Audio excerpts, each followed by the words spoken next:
né, essa reunião, na verdade, passa a ser quase que um encontro de pesquisa, de discussões sobre educação de jovens e adultos, que é o que tem me motivado, né, discutir ao longo aí já de alguns meses, né, trabalhando sempre com uma temática diferente, sempre uma temática de interesse, né, da educação de jovens e adultos, e também da educação escolar, passando pela EJA, quando nós tivemos aí encontros com representantes de secretarias, com secretários municipais de educação. Então, de toda forma, sempre enredando para uma discussão que pouco se faz, né, que é trabalhar com a educação de jovens e adultos, né, e aqueles que fazem, como a professora Carolina já adiantou, fazem, né, com fervor, né? Quer dizer, a gente está falando aí de um trabalho que a gente não se esgota. Olha a Liliana aí, né? Quer dizer, já trabalha e gosta e não larga. Então, o meu muito obrigado, né? Sempre por essa família, né? Que a gente acaba reunindo, pessoas interessadas, pesquisadores, professores. Estou vendo aí que tem Piauí, né? Que trouxe sua turma, tem o Maranhão, Rio de Janeiro, Moçambique, o próprio Ceará. Então, para mim é motivo de muita satisfação poder compartilhar esse momento tão rico. E a live de hoje, então, até a professora Carolina e o professor Anderson, na verdade, foi o título de um texto que eu escrevi para um e-book. Foi um e-book, salvo engano, foi um e-book da própria Unilab, que discutia, então, uma educação de jovens e adultos para uma educação para mais jovens que adultos, foi um pouco dessa interrogação, né, para poder discutir um pouco desse processo de juvenilização, né, que é o que a gente vai falar hoje. Então, eu vou me apresentar, né? Então, professora Carolina, professor Anderson, convidados, né? Então, eu sou o professor Luiz Carlos Ferreira, sou professor daqui da Unilab, sou pedagogo, mestre em educação, doutor na área de políticas públicas e formação humana, sou do Rio de Janeiro, né? Pisando em terra cearense aí e trabalhando com muito afinco aí, com muito prazer na Unilab, né? Que é a Universidade da Integração Internacional da Lusofonia Afro-Brasileira. A Unilab então, fica no Ceará e também tem um campus, né, na Bahia, nos Malês, e ela tem um trabalho, né, voltado para os países da integração, né, os países da comunidade de língua portuguesa, os países africanos de língua portuguesa. Então, nós temos estudantes de todos os países de África, né, que compartilham com a gente seus conhecimentos, suas culturas, e com isso, então, tem gerado alguns trabalhos, né, em torno disso. Então, eu reúno a educação de jovens adultos, relacionando, então, com as questões das práticas culturais, com a formação de professores, a educação de adultos nesses países, motivo até pelo qual tem aqui o meu bolsista, o Euclides, um guinense, que tem trabalhado aí também com muito gosto na pesquisa. Então, eu apresento a professora Carolina e o professor Anderson, e depois eu passo a bola para vocês, tá certo? Então, vamos lá. Então, a live de hoje, professora Carolina Coimbra de Carvalho, muito obrigado. A professora Carolina é pedagoga, mestre em educação pela Universidade Federal do Maranhão, é professora do Instituto Federal, né, de Educação do Maranhão, na IFMA. Depois a senhora me corrige e até complementa, tá certo? Também temos hoje, então, o professor Anderson, o professor Assis Anderson Ribeiro da Silva, né, o professor Assis Anderson. Vou chamar sempre de Anderson, tá, Anderson? Se você não se incomodar, eu começo com Anderson. Que é assim que te chamam, né? Eu dificilmente ouvi falar Assis Anderson. O Anderson, então, é licenciado em Ciências da Natureza e Matemática pela própria Unilab. Ele é mestrando também, né, do programa de mestrado profissional, né, em ensino e formação docente pela Unilab, e é professor da educação de jovens e adultos, Acarape e Aracoiaba. Então, o intuito foi exatamente esse, né, a gente poder trabalhar com quem pesquisa e também já trabalhou, né, enfim, já vem aí com uma trajetória, junto também com um professor que atua, que também estuda e que também tem dado continuidade à temática, né, seja no campo profissional, seja no campo acadêmico. Então, vamos lá? Então, professora Carolina, professor Anderson, apertem os cintos. Vou fazer sempre um bate-bola, sempre a professora a convidada, né, de fora, e depois o de dentro. Então, professora Carolina, eu acho que é sempre importante a gente passar para o convidado, para ele poder falar de onde ele veio, qual a experiência dele, afinal, qual foi a sua história, né, de aproximação com a EJA, e aí depois eu passo para o Anderson. Então, professora Carolina, mais uma vez, muito obrigado a todos e todas. Professora, com a palavra. Bom, boa tarde a todas e todos. Primeiramente, eu gostaria de agradecer, Luiz, pelo convite. Eu estou bastante satisfeita de poder participar de mais uma discussão sobre a educação de jovens e adultos, né, uma conversa. como eu já falei no início, na nossa conversa, né, antes de começar aqui a live, a educação de jovens e adultos, quem tem a oportunidade de trabalhar e mergulhar a fundo nessa modalidade, nessa dinâmica, nessa experiência, acaba se apaixonando e não consegue mais largar, né? Então, assim, quando eu ingressei na rede municipal e estadual do Maranhão, em 2002 e 2006, respectivamente, e fiquei nessas redes até 2016, trabalhando com educação de jovens e adultos. Então, foram 14 anos no município e 10 anos no estado. E sempre com a educação de jovens e adultos. Então, eu era coordenadora pedagógica, tanto no município quanto no estado. Tive a oportunidade de trabalhar em escola, né, acompanhando o trabalho de professores, a rotina do aluno, e também tive a oportunidade de trabalhar nas secretarias, né, de educação, tanto do município quanto do estado, no grupo de formação de professores, né, em EJA. Na época que eu entrei na rede municipal, foi uma época que a gestão, ela investiu bastante na formação para professores de educação de jovens e adultos, por conta de todas as dificuldades que geralmente a gente enfrenta quando a gente nunca vivenciou essa realidade, né? Nunca trabalhou com essa modalidade de ensino. Então, foi um período bastante rico de aprendizagem, e foi nesse período mesmo que eu posso te dizer que eu me apaixonei, né? Que eu fui picada lá pelo mosquitinho, né, que me contagiou e que fez com que cada vez mais eu quisesse estudar, me dedicar e trabalhar com essa realidade, né, dentro da educação. Então, eu fiz pedagogia aqui na UEMA, na Universidade Estadual, me especializei em psicopedagogia, em supervisão escolar, e fui fazer meu mestrado já no final da minha trajetória nas redes municipais e estadual. Em 2014, 2015, eu ingressei no mestrado em educação, uma pesquisa sobre juvenilização na EJA. Então, foi aí que tudo começou, né? Minha vida, minha trajetória toda foi na educação de jovens e adultos, e de 2016 para cá, eu passei no concurso do IFMA, e aí passei a trabalhar com ensino técnico e tecnológico. Não deixei a EJA, porque tenho o prazer de compartilhar de vários grupos de estudo, o Fórum de Educação de Jovens e Adultos aqui do Maranhão, eu acabei continuando, né? E é um grupo que, nesse período, a gente está bem, assim, morno de discussão, porque a pandemia não nos possibilitou os encontros, mas é um grupo muito comprometido também e apaixonado pela educação de jovens e adultos. Então, basicamente, é isso. O instituto que eu trabalho é em outro município, fica a 350 quilômetros da capital de São Luís. Eu moro em São Luís e trabalho no campus Presidente Dutra. Ah, sim. É um pouco também desse exercício que eu faço, né? Morar numa localidade para outra. Deixa eu fazer um comercial. Foi um grande achado, né? A sua dissertação, belíssima a sua dissertação, intitulada Juvenilização na EJA, Significados e Implicações do Processo de Escolarização de Jovens. Então, assim, fica aí o comercial, né? Porque é um material belíssimo de trabalho e de estudos, tá certo? Então na sequência, professor Anderson Ribeiro, nos conte também, professor, um pouco da sua trajetória, né, acadêmica e profissional, até chegar então na EJA. Né, a gente está falando de um professor licenciado numa outra área que não é da pedagogia, né, e que a gente percebe exatamente que a falta dessa formação durante os cursos de formação é uma discussão muito ampla, e aí então nós temos o Anderson, que é formado em matemática e ciência da natureza, que é professor da EJA. Então, vai lá, professor. Muito boa tarde a todos e todas. Inicialmente, agradecer o convite do professor Luiz. Tenho tentado acompanhar, né, de acordo com a nossa dinâmica de horário e carga horária, as lives que o senhor tem proporcionado são temáticas que nos chamam muito a atenção. EJA nos encanta, assim como a professora Carolina já falou.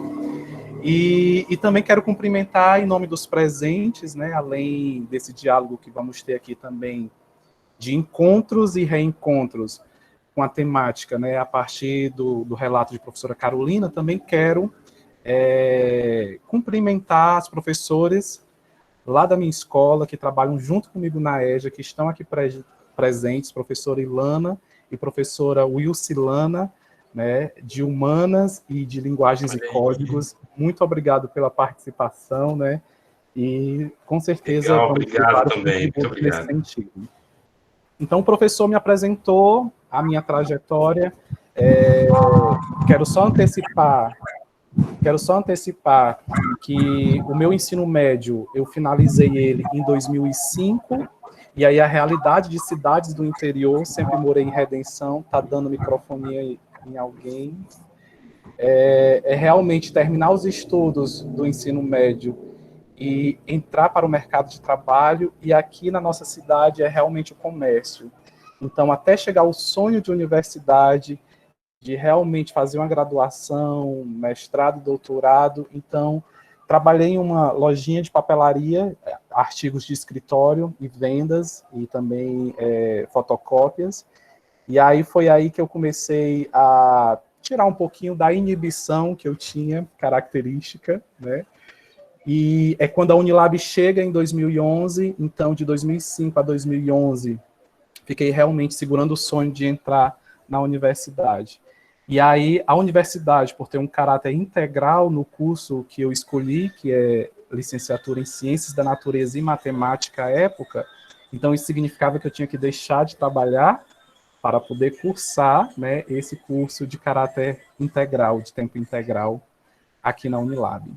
E aí as coisas foram acontecendo a partir da decisão de cursar o ensino superior, né? Então, iniciei na segunda turma do curso, já fiz parte de seleção do programa de iniciação à docência, naquele primeiro projeto, a Unilab muito nova ainda, porque ela realmente iniciou suas atividades em 2011, tinha uma temática sobre ensino e formação de professores, o PIBID trabalhou especificamente isso.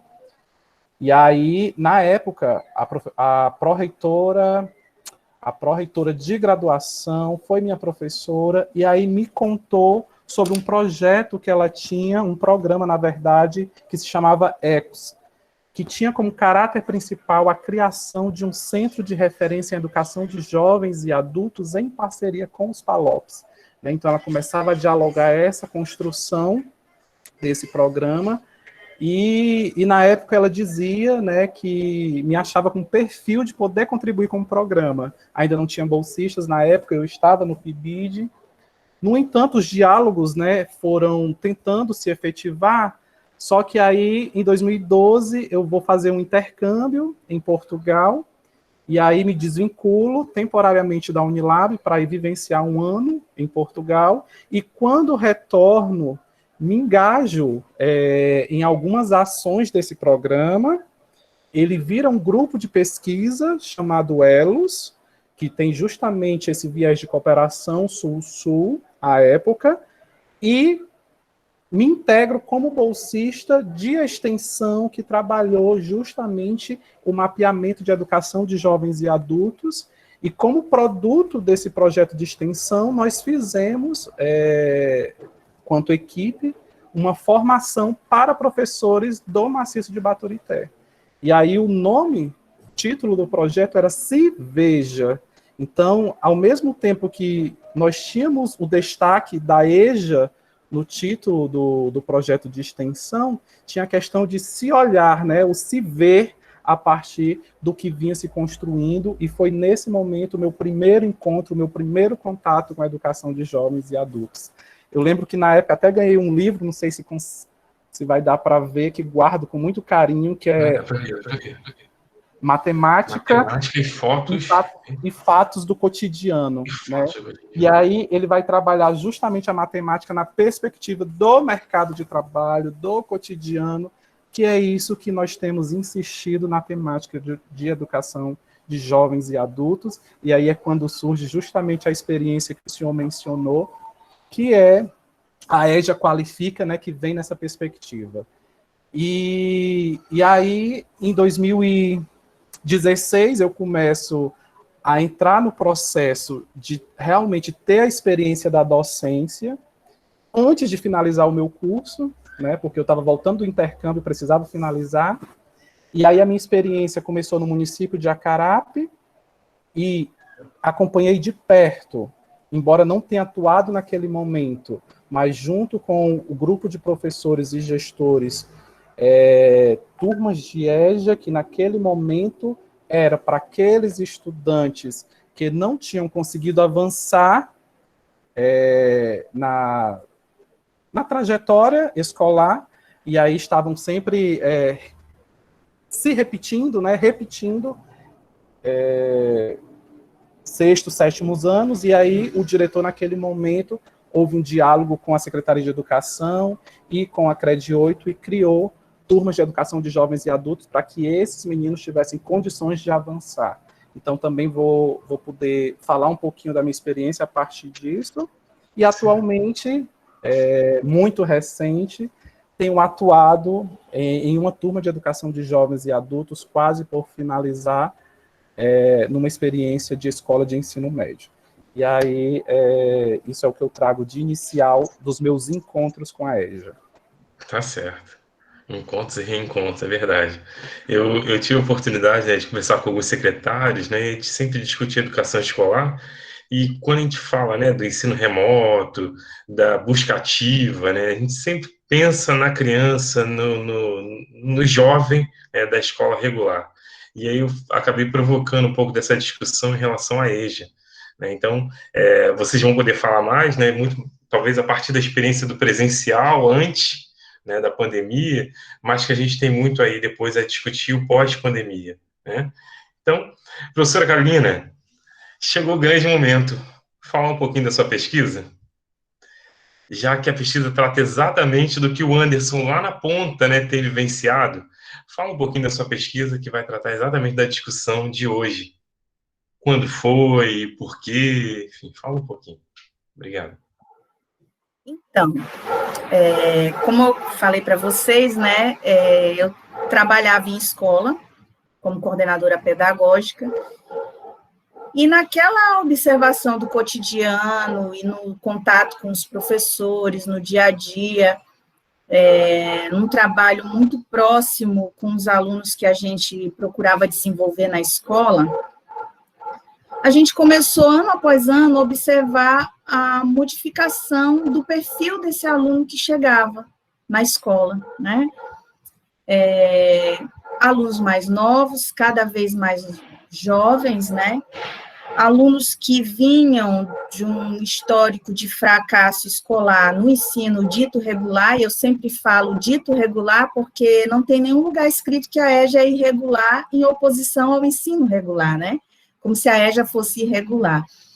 Então, esses alunos começaram a vir muito do ensino regular, ou eram repetentes, sucessivas repetências, e eles já ficavam grandes, né, para cursar o ensino dito regular, alunos com problemas de indisciplina, que estavam fora da faixa etária. Então, a gente começou a se questionar o porquê desse aluno chegando, né, e os professores com bastante dificuldade em lidar com uma turma extremamente heterogênea, porque a gente ainda tinha um percentual de alunos adultos, né?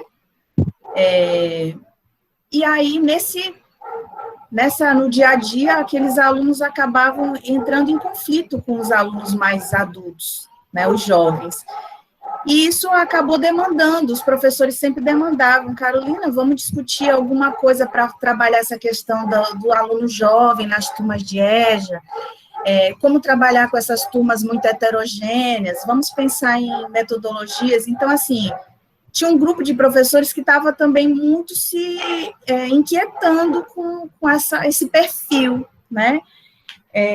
Então, essa mudança na configuração da EJA começou a chamar a minha atenção, e aí, ao discutir na escola, eu levava essa demanda também para os espaços de formação de coordenadores pedagógicos, e aí a gente discutia também muito essa dinâmica, né, desse aluno novo, que apontava esse rejuvenescimento. E aí, quando eu comecei a pesquisar, ir atrás, né, buscar livro, texto, artigo que falava sobre isso lá em 2009, 2008, por aí, a gente não achava quase material nenhum. Então, tinha uma escassez de estudos nessa área. E aí, alguns poucos autores que trabalhavam com essa dinâmica. E aí a gente começou a se debruçar mais sobre isso. E aí, quando chegou a época da seleção do mestrado, eu já tinha discutido bastante a temática no âmbito das escolas, no âmbito das secretarias, né, enquanto coordenadora pedagógica, e eu não me vi pensando em outro objeto de estudo, né, então fui lá e submeti a apreciação e deu tudo certo. Comecei a fazer a minha pesquisa, que é, né, a temática dela, né, a juvenilização na EJA, significados e implicações do processo de escolarização de jovens. Então, para efeito de registro, o que eu queria investigar era aquele perfil de alunos na faixa etária entre 15 e 17 anos que migrava do ensino regular. Não era aquele aluno distante que a gente costuma conhecer da EJA, né, que é aquele adulto, ou aquele jovem com perfil trabalhador, que está muitos anos fora dos bancos escolares, né, então não era esse perfil, eram meninos que não tinham histórico de interrupção de vida escolar, o que me inquietava era esse menino que vinha bem jovenzinho mesmo, quase adolescente, né, um adolescente, que não conseguia sucesso nos estudos e acabava entrando na EJA. E, às vezes, a gente se deparava com o seguinte questionamento: a educação de jovens e adultos, ela foi feita para esses meninos, né? E aí a gente tinha todo um estudo, uma discussão sobre isso, que quando a EJA foi criada, ela foi criada inicialmente como educação de adultos. Não tinha muito esse espaço para essa terminologia, nem para essa categoria, digamos assim, que era o jovem, né? Então, isso foi vindo com o tempo, e bem recente mesmo, a gente acaba constatando que existe um perfil muito maior de jovens dentro das turmas de EJA do que desse adulto trabalhador que está há muito tempo longe dos bancos escolares. A gente não sabe ainda dizer se o fato da presença massiva do jovem foi que afastou o adulto para o retorno aos bancos escolares. Eu não posso afirmar isso, né? Mas aqui no caso do Maranhão, a gente tem uma demanda também bastante represada de pessoas adultas que não concluíram o ensino fundamental, mas elas não buscam a escola, né? E aí, no caso desses jovens, o que eu me propus a investigar, né? Conhecer esses jovens, né? O que ocasionou essa intensificação desse perfil jovem nas turmas de EJA, né? E entender também o que significava para eles essa escolarização, como é que ele se percebia dentro dessa modalidade de ensino, né? Então, isso foi que me motivou, que fez com que eu corresse atrás desses dados. Então, eu fiz um recorte de período dos anos de 2013 a 2016, estudei alguns autores que são bem conhecidos em nível nacional, que discutem a EJA, como o Paulo Carrano, que a gente até comentou no início, antes da live, né? Ele foi, um dos grandes referenciais do meu trabalho, a Marília Espósito, a Miriam Abramovay, né? Eles todos discutindo muito esse conceito de juventudes, que hoje a gente usa no sentido plural, né? Que eu acho que a gente vai poder falar mais na frente um pouco,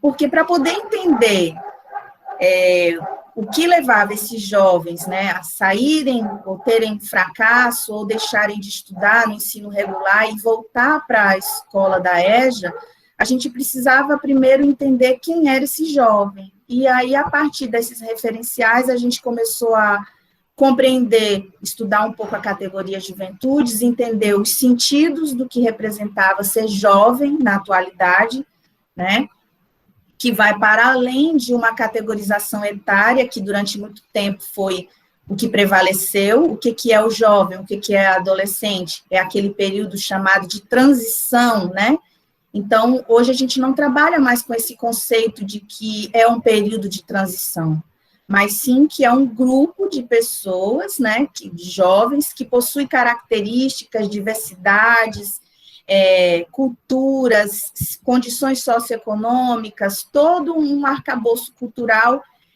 que os definem enquanto um grupo, né? Então, hoje a juventude ela é trabalhada muito mais na perspectiva de uma construção social do que de uma categorização etária. Então, esse foi a primeira ruptura que eu tive que fazer, né, durante meus estudos, para poder começar a entender isso. E aí peguei dados do censo, peguei dados do censo escolar, para poder entender a matrícula, esse fluxo desse jovem na EJA, né? Então, alguns dados, assim, foram bastante interessantes. Por exemplo, a gente tem 1/4 da população brasileira é jovem, né, dentro de uma categorização etária entre 15 e 29 anos. Acaba que a gente precisa fazer um recorte etário para pesquisa, né? Mas que a gente pode ter pessoas para além de 29 anos que compõem esses grupos de juventudes, né? Então, assim, 25% da nossa população brasileira é jovem. Em São Luís, que foi onde eu realizei minha pesquisa, 30% da população está entre essa faixa etária de 15 e 29 anos, né? Então, assim, todo o levantamento de estudos que eu induzi no período de 2013 a 2016, eu constatei que aproximadamente 62% dos alunos estão na faixa etária entre 15 e 29 anos, os alunos da EJA, né? E em São Luís, 74%. Então, e fazendo um comparativo ano a ano, esse percentual vai só aumentando, né? Ano após ano. Então, evidencia aí que o fenômeno, né? Aquilo que a gente tem chamado de fenômeno, que é esse crescimento da faixa dos alunos jovens, na educação de jovens e adultos, em detrimento à matrícula da EJA, que ainda é um outro problema. A matrícula da EJA, ano após ano, vai diminuindo. O número de escolas de EJA cada vez vai diminuindo, mas o número de jovens entre 15 e 17 anos só aumenta ano após ano. Então, é uma curva que desce de matrícula e uma curva que sobe, né, o tempo todo, dos jovens dentro dessas turmas. E aí, um contrassenso para a gente, né, porque a gente acreditava que se a matrícula de EJA está caindo, está diminuindo todas as quantitativas de aluno, mas os alunos jovens não. O percentual de alunos jovens que estão nas turmas cada vez aumenta mais. E aí, assim, uma coisa também que chamou bastante atenção foi observar a escola, né? Eu tive que me distanciar daquela pessoa que era servidora, e eu pesquisei em outra escola que não era a minha, também para tentar ampliar o meu olhar sobre aquela realidade, e comecei a observar o que fazia com que essa escola não garantisse, né, geralmente, o sucesso do aluno, até mesmo no ensino regular. A falta de atratividade da escola foi um dos elementos que eles apontaram bastante, né? Toda a EJA sendo concebida pelos gestores como um espaço de correção de fluxo. Então, o menino não deu certo no ensino regular, vamos jogar ele para a EJA, porque aí ele faz 2 anos em um, ele já está ficando velho, e aí ele recupera, né, isso rápido, para ele poder fazer o ensino médio dentro da idade certa. Então, eram muitas concepções equivocadas que a gente acabou se deparando durante todo esse processo, e que revelou, principalmente, que a escola, ela precisa ser idealizada para o aluno, e não o inverso, né?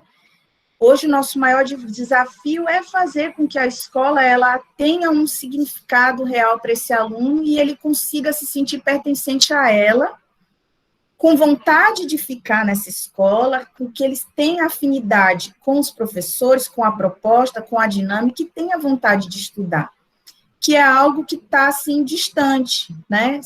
estou falando aqui em linhas gerais.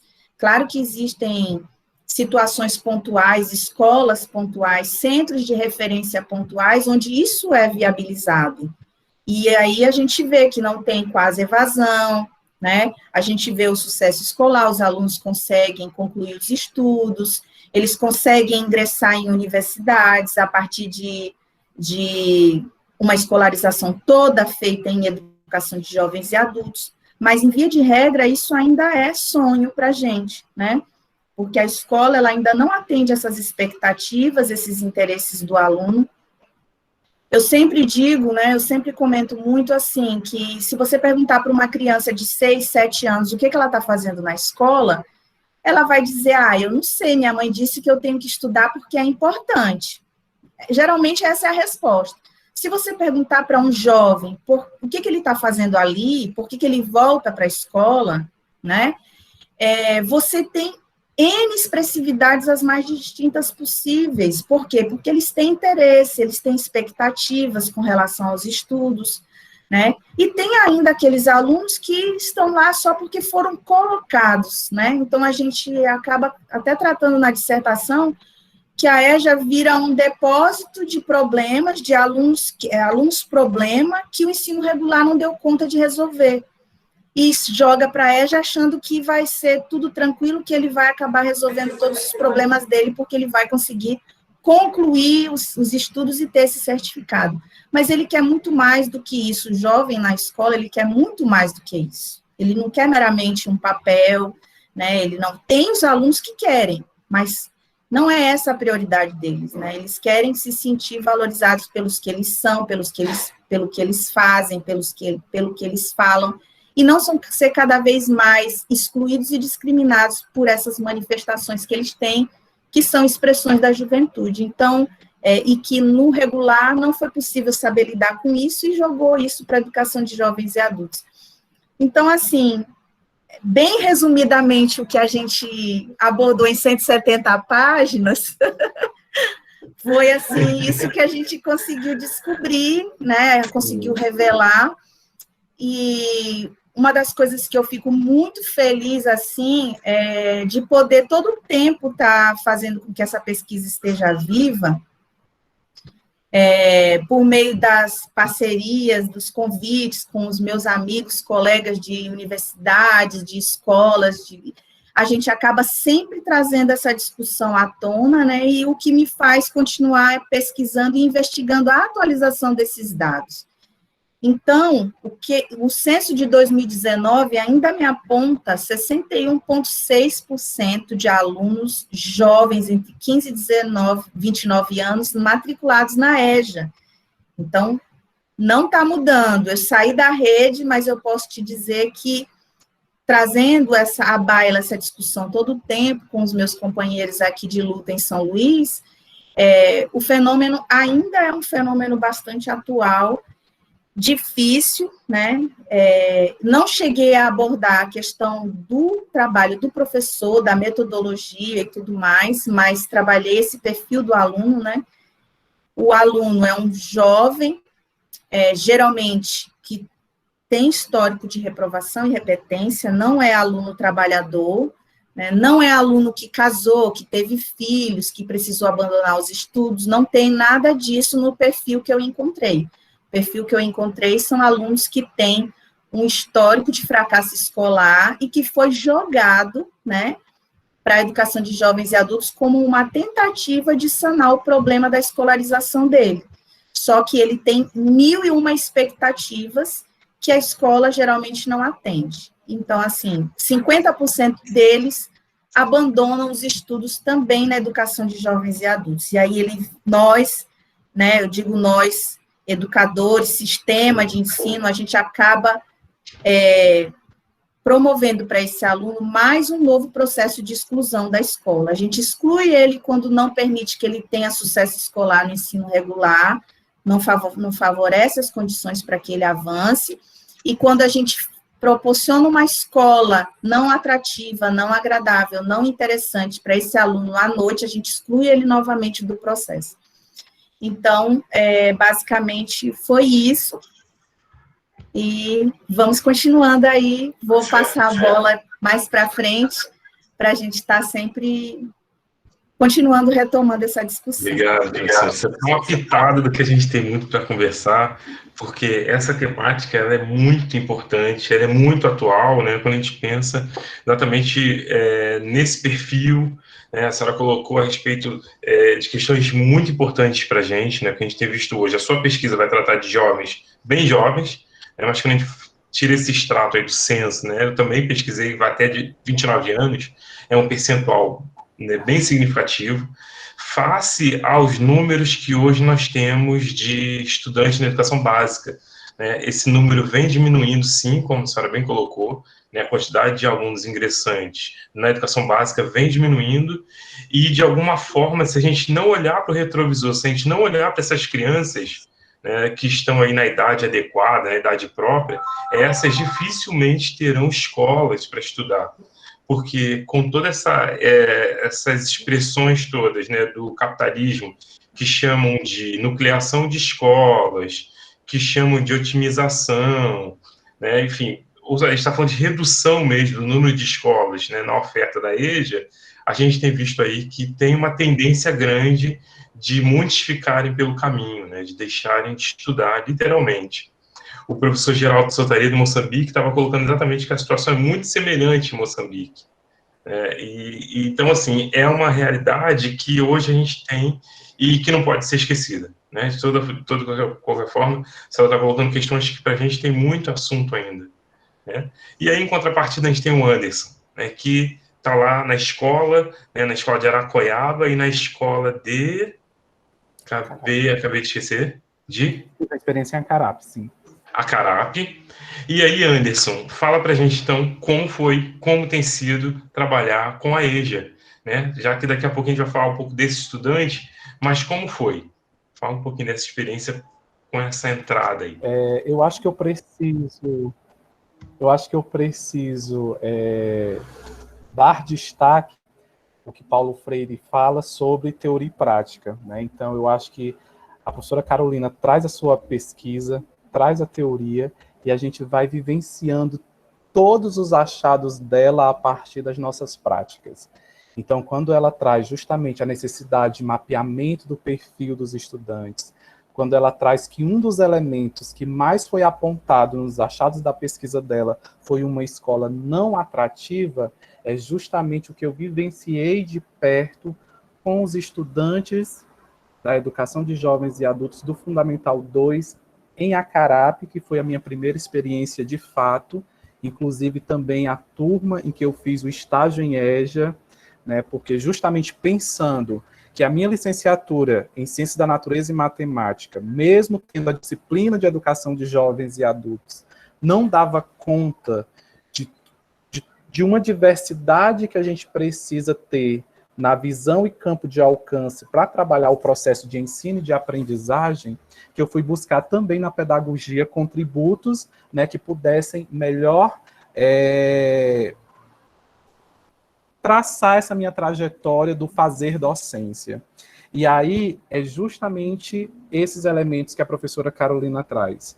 Vivenciei que os estudantes retidos e que não conseguiam avançar no seu processo de escolarização, especificamente no Fundamental 2, eles realmente eram concentrados numa educação de jovens e adultos que pudesse dar conta e pudesse fazer esses meninos avançarem pensando nas oportunidades deles e pensando também na evasão, que é um elemento que cresce a cada momento, principalmente quando trabalhamos nessa faixa etária que é de 15 a 29 anos. Então, vivenciei tudo isso, e aí vem muito também do perfil do núcleo gestor, do perfil das políticas públicas, sejam municipais ou sejam estaduais, que vão poder garantir como a gente vai poder trabalhar, como vai ser o apoio do professor nesse momento em que está na atuação de jovens e adultos. Eu lembro que na minha experiência do Fundamental 2, a Secretaria de Educação do município em Acarape tinha formação específicas para os professores de educação de jovens e adultos, né? E eu lembro que tinha uma formadora que ela tinha uma vasta experiência, Vlaneida Chagas, não sei se ela conseguiu entrar na live, mas o convite foi levado para ela, e já indico esse nome porque as metodologias que ela utilizava eram fantásticas, professor. Ela é de Acarape, mas trabalha na égide do Brunilo Jacó. Ela nos mostrava o diferencial naquele momento de como poderia ser um suporte para as nossas metodologias utilizadas na educação de jovens e adultos. Na minha atual experiência do ensino médio, com a turma que está prestes a encerrar o seu ciclo formativo, é uma turma noturna e devo confessar que são mais de adultos do que jovens. Então, temos um número muito pequeno nessa turma. E com relação às formações e apoio, eu tenho sentido mais do núcleo gestor, no caso, né, da escola, que tem os planejamentos formativos específicos, né, de formação contínua para nós professores de educação de jovens e adultos.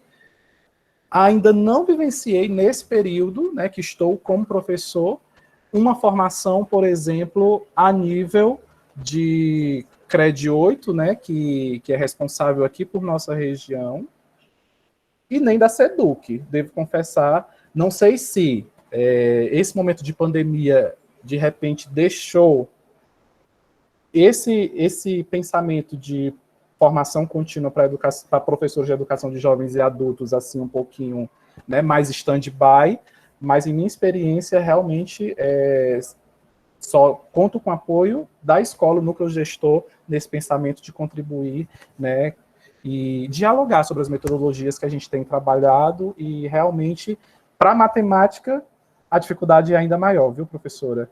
Porque já temos como uma disciplina super difícil. E aí tem algumas coisas que nós realmente temos dificuldade, nós fazemos a seleção do que é essencial, mas tem alguns elementos da matemática que realmente vão ser difíceis de dialogar com a contextualização desses estudantes, né? Mas, mesmo assim, nesse perfil de jovens, o que podemos apontar é que realmente temos aqueles que têm o problema de vulnerabilidade social, alguns também relacionados à sexualidade, e aí, querendo ou não, são sujeitos que, vou colocar entre aspas, né, que a sociedade coloca-os como fadado ao fracasso, e aí nós, como professores, precisamos estar justamente atentos a esse mapeamento que a professora Carolina coloca, que é necessário de se conhecer quem são os estudantes, para que a gente possa trabalhar em cima das demandas, em cima da sua realidade e em cima do seu lugar de fala, né, percebendo essa diversidade da turma. Não sei se consegui responder, professor Luiz. Sim, é tudo isso mesmo, né? Porque Carolina aponta para a gente, assim como você, Anderson, que essa demanda ela é muito importante, uma vez que a gente tem, e aí eu vou repetir a expressão, de olhar para o retrovisor. Né? A gente está dizendo que a gente tem uma escola que não tem conseguido dar conta de um projeto condizente com as expectativas, que consiga garantir a permanência e a conclusão desses estudantes. Né? A gente está falando de um processo, de uma expressão muito bonita, que é a exclusão includente. A gente coloca o aluno dentro, mas cria mecanismos que a gente não consegue assegurar essa permanência. E aí, vocês dois, Anderson, por conhecer mais a região, e a professora Carolina, por ter feito a pesquisa e também, né, ter vivenciado, a gente tem visto, professor, aqui, também uma outra expressão chamada de fora de faixa, né, os estudantes fora de faixa, e em distorção idade, série, idade, ano, que, enfim, ingressam, né, nessas classes de EJA. E um pouco do que a pesquisa que a senhora aponta é que são turmas criadas num contraturno para esses mesmos estudantes que estavam no ano anterior na escola regular. Né? Quer dizer, a gente está falando o seguinte, só mudou a modalidade, vamos dizer assim, né? Mas continua, por exemplo, no diurno, são estudantes da tarde, são estudantes com histórico de indisciplina, vulnerabilidade, como o Anderson colocou, e que estão ali numa mesma perspectiva que os demais outros, ou seja, o currículo é o mesmo, a metodologia não mudou, e eles estão cursando, né, com todo o seu gás, com toda a sua energia, numa classe, entre aspas, diferenciada pela forma como eles foram levados mas igual ao que eles viram anteriormente. Fala um pouquinho, professora Carolina, e depois eu vou ouvir um pouco o Anderson. A pergunta tem a ver com um pouco de quem são esses jovens, mas não dá para a gente não falar, né? Quem são esses jovens? Porque a sua pesquisa mostra, né, o que hoje a gente já está vivendo, e tem uma pergunta que eu vou fazer, que é a diferença do lá de trás, que é bem recente, para o de agora. Mas, professora Carolina, então fala para a gente quem são esses jovens? Tão precoces assim, né? Numa idade tão precoce. Talvez eu vou até incrementar um pouco do que a senhora percebe, do que faltou, né? Ou do que nós estamos gerando, só para falar um pouco mais, porque eu também sou professor, né? Não tem como falar pouco, né? Lá no Conselho Estadual de Educação do Rio, a gente pouco discutia a EJA. Existia uma câmara especial que cuidava da EJA, né? Uma câmara de diversidade, inclusão, e eu percebia claramente que as políticas de educação mais incentivavam, né, o jovem a sair da escola, que é o que a gente tem percebido, da escola regular, né, desse ensino regular, perdão, e ingressar na EJA, né, que tem uma outra característica, né, a gente está vendo aí que são finalidades bem diferenciadas dessa que a gente está tratando, mas é o que nós temos hoje de concreto. Então, professora, a palavra. Eu vou concorrer aqui podem ser colocadas aqui, tá? As perguntas podem colocar no chat que eu tento aí. Eu estou aqui, gente, nesse Se Vira nos 30 hoje do remoto, né, do não presencial, concorrendo com o cachorro do meu vizinho, tá? Se vocês estiverem escutando... Ah, tá, não, já achei que fosse seu, mas como o meu tá tão não quietinho, eu tô assim, vizinho. dando graças a Deus que o meu não tá latindo. É do mas vizinho. Não, é isso mesmo. É o cotidiano. Então, se vocês tiverem dificuldade de ouvir alguma parte aí, não tem problema, eu volto de novo, tá? Dá pra ouvir. Bom, antes de falar um pouco sobre quem são esses jovens, né, o Anderson trouxe uma coisa interessante que também foi apontada na minha pesquisa e que eu queria falar um pouquinho, que é a matemática, né? Uma das questões lá do estudo era saber da dificuldade que eles tiveram no ensino regular, o que foi que gerou várias reprovações, e quase que unanimidade foi a matemática, né? Então, a maioria deles ficava reprovado sucessivas vezes porque não conseguia compreender a matemática, tirava notas baixas, ficava reprovado, ia para a educação de jovens e adultos. E na educação de jovens e adultos, a pergunta era: qual a disciplina que você tem mais dificuldade ou menos afinidade? Era a bendita matemática também, né? E isso revela um dado muito interessante, né? O professor de matemática, né? Eu não estou generalizando, mas na minha convivência com vários durante 12 anos, eu percebia que alguns deles usavam os mesmos planejamentos que eles usavam no ensino fundamental, chamado regular, na educação de jovens e adultos, não tinham dificuldade de planejar, tinham dificuldade de aceitar o processo formativo dentro da questão da proposta da formação continuada para discutir novas metodologias, né, para que a escola fosse mais atrativa, para que a sua aula fosse mais atrativa e de sucesso e de qualidade para os alunos. Então, a tua fala me fez relembrar lá um dos aspectos que eu não explorei muito, porque não cabia naquele estudo, mas que eu guardei, assim, numa caixinha especial, que eu acho que é importante depois a gente repensar essa questão da matemática na EJA e o seu sentido, porque tem milhares de trabalhos que falam sobre essa importância de você fazer com que a matemática tenha um sentido e um significado, né? Eu sou fruto de uma formação, uma péssima formação da matemática e criei uma alta rejeição que até definiu os rumos das minhas escolhas profissionais. Então, eu não tive uma boa formação na área da matemática, não tive inspiração, nenhum professor foi uma referência para mim, e me distanciou cada vez mais. Então, a matemática que eu tenho hoje, para mim, é aquela bem básica, porque eu não conseguia ver sentido, por exemplo, na trigonometria, e eu questionava isso, e as respostas não me satisfaziam. Onde eu posso ver a trigonometria na minha vida, no meu cotidiano? E o aluno da EJA quer isso. Ele quer saberes que ele pode colocar em prática. Ele quer saber que uso social ele vai fazer desses conhecimentos que são trabalhados na escola. Lembra lá do aluno pequenininho, que ele não te questiona sobre o conteúdo, sobre a motivação de estar na escola? O aluno da EJA questiona, né? Então, um dos elementos que define esse perfil do aluno da EJA é ele ter uma gama de experiências, e aquilo que a gente fala muito de bagagem, né? Bagagem cultural, né? Bagagem social, das relações e tudo mais, que ele traz para dentro da escola e que não tem sido bem aproveitado, né? Como ponto de partida para aprendizagens. Então, uma das principais características desse aluno é esse elemento que ele tem, que são as experiências.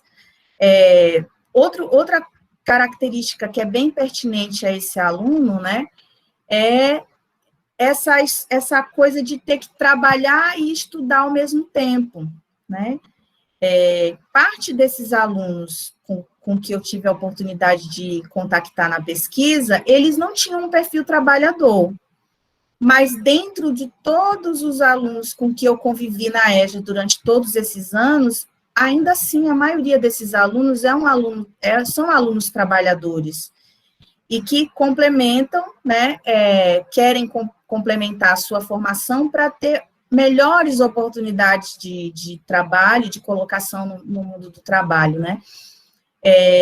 E aí, agora, recente, a gente vê uma pesquisa que foi tratada, não me lembro qual foi a instituição, mas foi bem veiculado nos jornais ultimamente, que os alunos estão abandonando, né, os jovens, né, estudantes, eles evadem com muita insistência, né, porque precisam trabalhar, né, e aí não conseguem uma colocação no mercado de trabalho. Por quê? Porque o maior pré-requisito, a maior dificuldade que eles encontram é a falta de estudos. Então, eles saem das escolas porque precisam trabalhar, chegam lá, não conseguem se colocar pela própria falta do estudo. E aí, quando eles se colocam em situações extremamente informais, de exploração, né, onde ele não consegue, né, uma projeção, né, em termos profissionais, porque ele não tem uma escolarização adequada, né.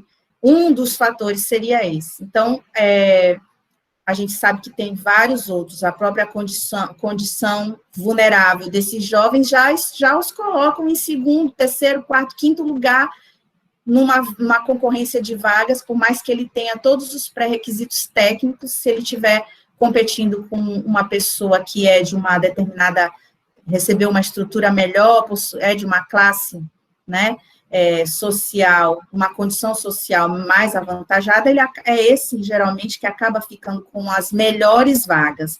E as piores vagas que sobram para esse nosso público, que são os vulneráveis, são os negros, são as mulheres, são as populações periféricas que vivem nas periferias. Então, esse que é o público maior. Quem é o público da EJA?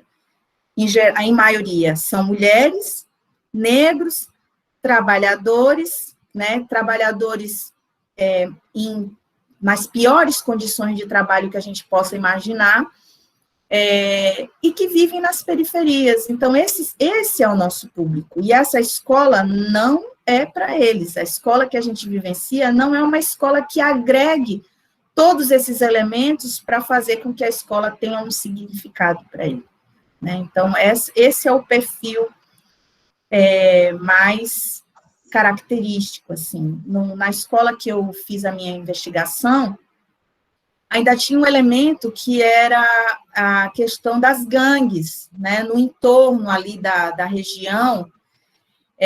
que fazia com que os alunos, muitos abandonassem os estudos por medo de, nesse percurso de vai e vem para a escola, de sofrerem assaltos, estupros e todas as outras situações de vulnerabilidade que estavam ali no entorno daquela escola, numa região extremamente periférica de São Luís. Então, ainda tem esse agravante. O aluno quer, ele precisa, ele reconhece a importância, mas ele tem um fator que limita, que são as próprias condições da comunidade que ele vive, né? Então, também tem esse elemento, né? Que acaba também definindo o futuro desse jovem sobre continuar a estudar ou não, né? E aí é algo também que deixa a gente bastante preocupado, porque são questões que fogem à competência da escola resolver, né? E aí toda uma política educacional que não é pensada em parceria com todas as outras políticas que precisam estar garantidas para que esse aluno possa concluir com qualidade e sucesso seus estudos, ainda está muito no plano dos nossos ideais, né, nos nossos sonhos, nossos melhores sonhos, do que da nossa realidade concreta. Não sei se eu respondi assim, falei um pouco sobre esses alunos. Não, é isso. Infelizmente, né, o que a gente luta é para tentar superar esse modelo de educação que vai formatar e formar esses meninos para precarização do trabalho. Né? A nossa maior luta, né, fazê-los integrar aí nesse mercado de trabalho, ou no mundo do trabalho, de forma qualificada, né, sem que a gente tenha essa reprodução do trabalho como a gente tem visto.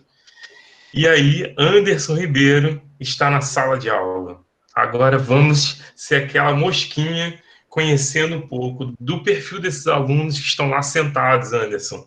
Afinal, o que eles alegam para você? Assim, por que eles pararam ali? Apresenta um pouquinho quem são esses meninos e meninas. Eu repito mais uma vez que essa live é um reencontro, boto o ré aí entre aspas, porque era para ser um encontro inicial, mas no fundo as ideias, né, elas convergem, as informações, os achados, assim como já foi colocado no chat, inclusive, que em Moçambique a experiência é parecida. É exatamente isso. Em minhas experiências recentes, né, digo mais uma vez, com o EJA é muito recente, mas consigo perceber todos esses elementos e perfis trazidos por professora Carolina. Esse elemento da gangue, eu vivenciei mais no Fundamental 2, na EJA do Fundamental 2, mas não especificamente com esses problemas de cruzarem espaços, né, devido a pertencimento de determinada, vou colocar entre aspas, né, gangue, como a professora coloca. Mas já exatamente relatos de sala de aula, a partir do momento, né, que a gente vai criando laços com os estudantes, né, daquela comunidade que trata assim, assim, assim, que recebe visitas de policiais recentemente, né, à procura disso, então de sujeitos da comunidade que acabam escondendo determinados objetos por conta, né, daquela situação e tudo. Então vivenciei isso muito no Fundamental 2. No ensino médio, nessa minha experiência, não consegui perceber esse elemento. E realmente o principal elemento desse movimento contraditório é justamente a evasão por conta da necessidade de se engajar no mercado de trabalho e depois o retorno porque o mercado de trabalho exigiu realmente a questão de uma trajetória escolar, uma formação escolar. Né?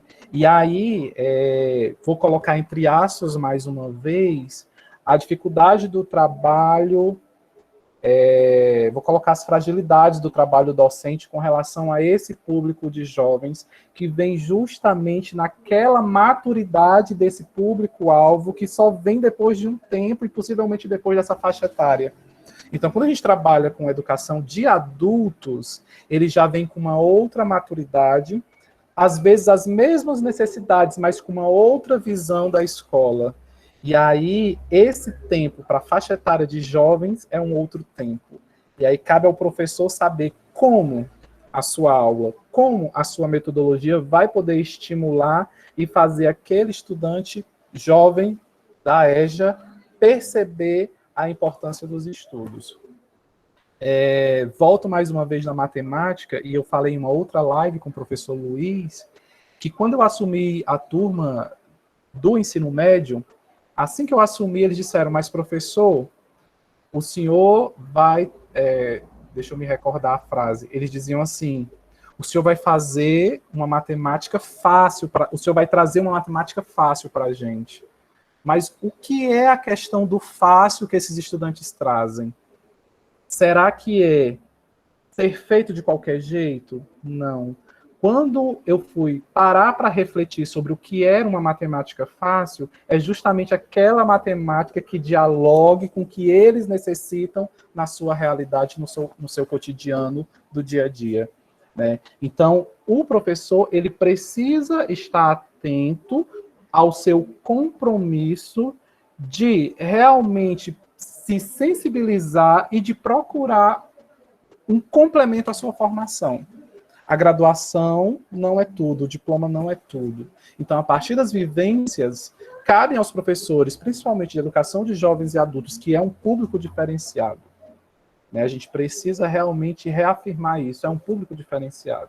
Então, eu acho que não é qualquer professor que vai conseguir trabalhar na educação de jovens e adultos se não tiver essa visão e se não for atrás da capacitação, porque reafirmo que a graduação não dá conta. Então, se não tivermos realmente uma formação contínua por parte do núcleo gestor, por parte da SEDUC, por parte da CRED 8, por parte das universidades e faculdades, né, que precisam pensar em cursos formativos de extensão para esse público-alvo, a gente realmente vai continuar com essa lacuna e com essa fragilidade de atuação na educação de jovens e adultos. Então, é esse o meu pensamento, professor. Pois é muito complexo mesmo, né? Exatamente por isso que eu tenho conseguido aí discutir diversos assuntos dentro dessa ampla temática, né, que é a educação de jovens e adultos, porque é óbvio, né, que passa por todas essas situações, né? Vocês colocam, e aí a professora Carolina está lembrando dos referenciais teóricos, que eu me lembro que eu trabalhei com juventude também, tá, professora? Para discutir a questão da identidade afrodescendente no mestrado. E aí, assim, a literatura, né? A pouca literatura que a gente encontra discutindo a juventude, elas vão nos mostrar isso, né? Que ou a gente está discutindo na questão cronológica, que não é o caso, ou dessa construção social, cultural, do ser jovem, né? E, enfim, né, toda essa questão que envolve metodologias, que envolve formação de professores, elas batem a nossa porta o tempo todo, né? E elas batem a nossa porta o tempo todo exatamente porque há uma cultura, né, da juventude eu me refiro à escola, não consegue se aproximar, né? Quer dizer, a gente está falando de um jovem, muito jovem, né, que está no mesmo espaço físico, com as mesmas necessidades, né, passando por essa questão que eu vou chamar de cultura, né, juvenil aí, que é o motivo da minha pergunta, e ele está, né, numa outra condição, dessa vez numa modalidade que o tempo é reduzido, mas que as condições, volto a repetir, são sempre as mesmas, porque a infraestrutura é a mesma, o professor muitas das vezes é até o mesmo, né, mas ele está lá, né, com toda a sua carga de experiência, de expectativa, tudo para falar então dessa cultura juvenil, né? Que a gente compete com tecnologia, compete com as facções, como vocês estão colocando, compete com os namoros lá fora, com as necessidades de alimentação, que o aluno está na escola, porque ele também precisa se alimentar, né? E a gente tem visto isso, por exemplo, com a pandemia, né? O quanto tem gerado aí a falta de... E a minha pergunta é em cima disso, né, professora Carolina e professor Anderson? Quer dizer, o que falta, né, nessa escola, né, para a gente poder pensar essa cultura que está presente nesse jovem hoje? Né? O que faltou, né, quando a gente olha então para esse retrovisor, porque ele saiu dessa escola e está agora, né, numa condição diferenciada, com uma modalidade, né, que a gente chama de escola de segunda chance, da terceira chance. Mas que cultura é essa, professora? Lá na pesquisa realizada em 2009, né? Que cultura é essa que fez parte, que ainda faz parte dessa experiência toda com essa juventude? E Anderson, segura aí que daqui a pouquinho você vai falar da sua experiência com essa cultura que bate a tua porta todo dia. Vai lá, professora Carolina, por favor.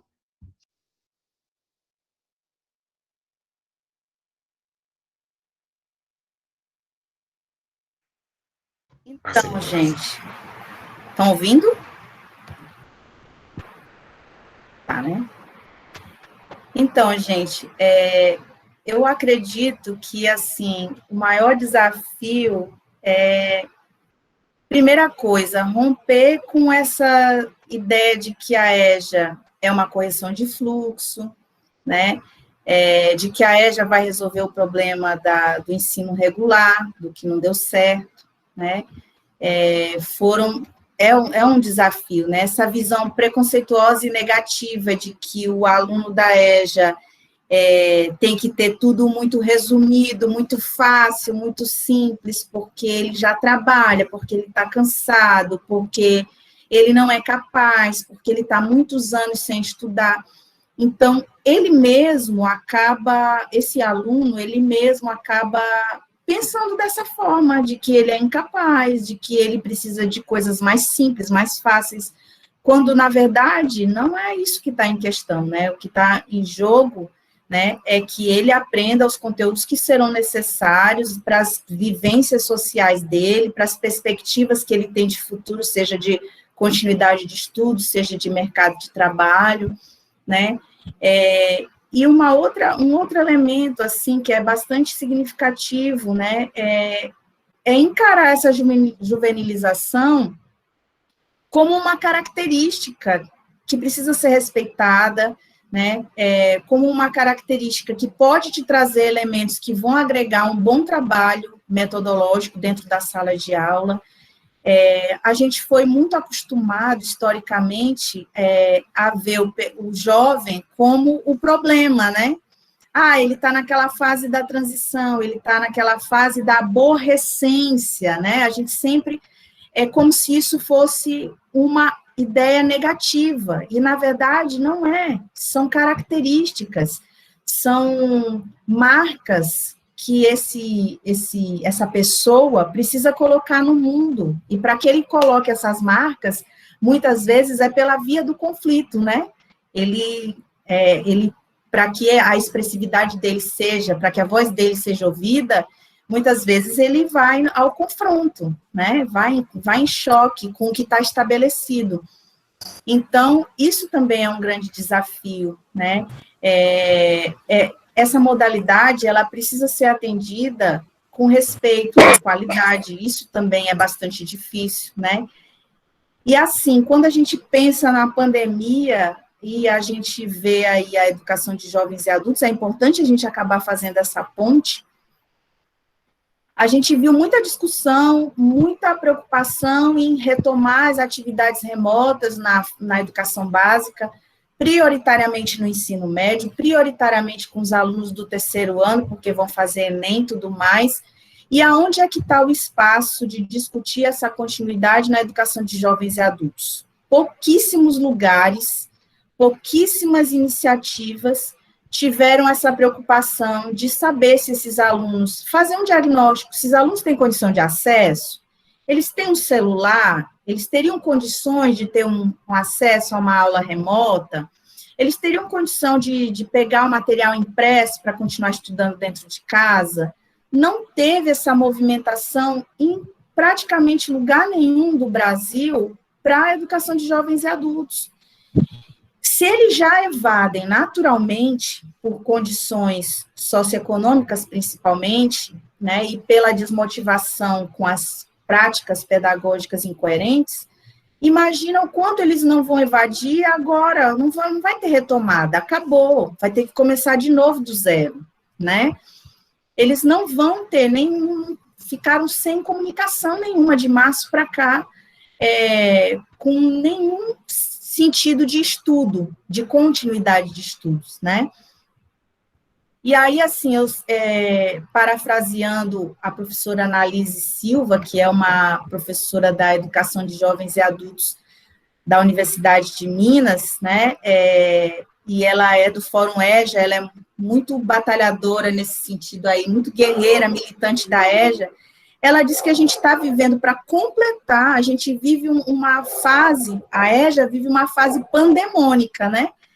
Porque a gente vive o problema da pandemia e vive o problema da ausência total e completa do poder público no sentido de garantir as políticas de educação de jovens e adultos. Então, juntou a fome com a vontade de comer, e a EJA ficou deixada ali de lado cada vez mais. E esse ano é um ano perdido total para a EJA, né? Nós não temos políticas atuais de qualidade para a educação de jovens e adultos, né, na atual gestão como um todo, né, recursos complementares, programas, projetos específicos, não temos nada, né, e estamos aí à deriva, né. A oferta da EJA, prioritariamente, ela se dá no ensino público, e o ensino público sem aula, sem EJA, né? E assim, a gente está, o pós-pandemia, Luiz, como você colocou, é uma coisa extremamente preocupante sobre a educação de jovens e adultos, o futuro da educação de jovens e adultos. Porque nós não temos nada, assim, eu trabalho no Instituto Federal, a gente está fazendo atividades não presenciais, tá? Eles estão tendo os alunos estão tendo alguns encontros síncronos, online e tudo mais, eles fazem algumas atividades, eles tiveram acesso a um auxílio digital, e ainda assim, não 100% dos alunos estão plenamente assistidos. Então, vocês imaginam esse aluno de EJA que não teve nenhuma preocupação nesse sentido. Então, o que vai acontecer quando eles voltarem, se voltarem? Né? Então, a gente está, assim, numa interrogação muito grande, uma preocupação muito grande, e que eu espero que a gente tenha boas perspectivas, apesar do cenário não ser muito favorável, mas, como todo bom otimista, esperançoso, né, aquela esperança que Paulo Freire fala, que não é a esperança vã, né, uma esperança pura, mas isso, da pura espera, mas a gente precisa, sim, confiar de que a gente vai conseguir se mobilizar e conseguir dar continuidade de estudos para esse público, né, que tanto precisa. Então, é assim que eu vejo nossos maiores desafios, e após a pandemia, não vou nem dizer durante a pandemia, porque eles não vão continuar sem ser assistidos, pós-pandemia, esse resgate vai ser muito trabalhoso. Pois é, professora, conversando com alguns secretários municipais de educação, né, da região onde a Unilab está inserida, que chama-se Maciço do Baturité, é meio que uma provocação, né, falar um pouco desse retorno da EJA, como tem sido feito, e eu percebi que alguns engasgavam, né, assim, mastigavam mingau, né, porque não sei se é só no inconsciente coletivo, mas por parte das políticas de educação, a preocupação muito mais voltada para as crianças e os jovens na idade escolar própria, né. Então, eu também tenho esse sentimento de que nós estaremos começando de novo, né, talvez começando do zero ou recomeçando de uma forma muito trágica, porque esse público não está sendo tratado da mesma forma. Semana que vem, a gente vai discutir a questão dos idosos na EJA. E tem um município que fez um trabalho muito bonito, que eu me refiro assim, com muita dor, porque antes da pandemia, né, e nós paramos de trabalhar, professora, na mesma data que as escolas, 17 de março, nós estávamos dando uma capacitação para esse município, os professores da EJA, desse município. Eu vou falar um município que é o município de Pacoti, aqui no Ceará. Um trabalho muito bonito que eles têm com idosos. E esse trabalho foi interrompido por conta da pandemia. As condições não são favoráveis ainda, né? Não são porque estamos vivendo. Então, eu sei que os professores certamente estão passando por situações muito delicadas para poder dar conta de um público idoso. Aí é fruto do que a gente vai ver semana que vem.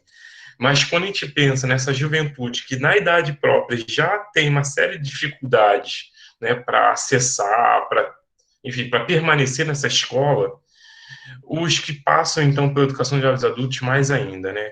Quer dizer, esses, então, talvez, se não estão esquecidos, estão aí pelejando, né, para acompanhar.